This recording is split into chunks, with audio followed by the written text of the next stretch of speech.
Okay, next we're going to be going to the boltdepot.com. Okay, this is a very good website on every single thing pretty much that you need to know about fasteners. So nuts and bolts, machine screws, flange bolts, wood screws, every single thing. What we're going to do this week, where we're going to concentrate on, is how fasteners are identified right here. So we're going to click on this, how fasteners are identified. Okay, what I want you to do is read through this, and there's a lot of areas that you have to click on that tell you different categories and so drive types, head style, all stuff like this. Okay, so it's going to go back to a whole bunch of different ones. Now it has different materials.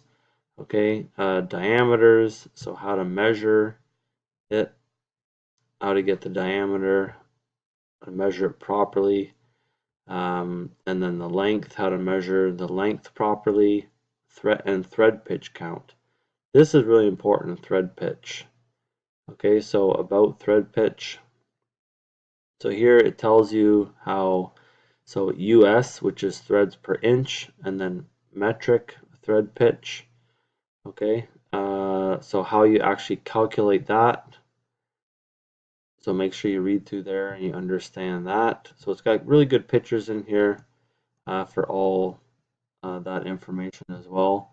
The next thing I want you to go through, if we're back at the beginning here, is fastener materials and grades. Okay, so first we're going to start over here. Okay, so read through all this. So here's all the different materials that the fasteners can be made from. And then it also goes into why we would have them for different grades and different material. Okay, so here we've got stainless steel and then steel. Now we're going to get into some other things where coating. Okay, so these bolts right here are not brass. They're not coated in gold. It's actually zinc coating, and that's to prevent corrosion.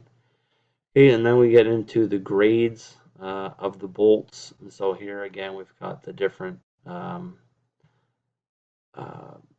materials that the bolts and fasteners are made from, and then down here we get into coatings. Okay, so I want you to read through all of this information as well.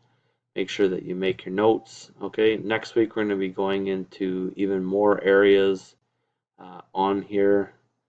And yes, so if you have any questions, anything else, send me off an email. All right, thanks very much.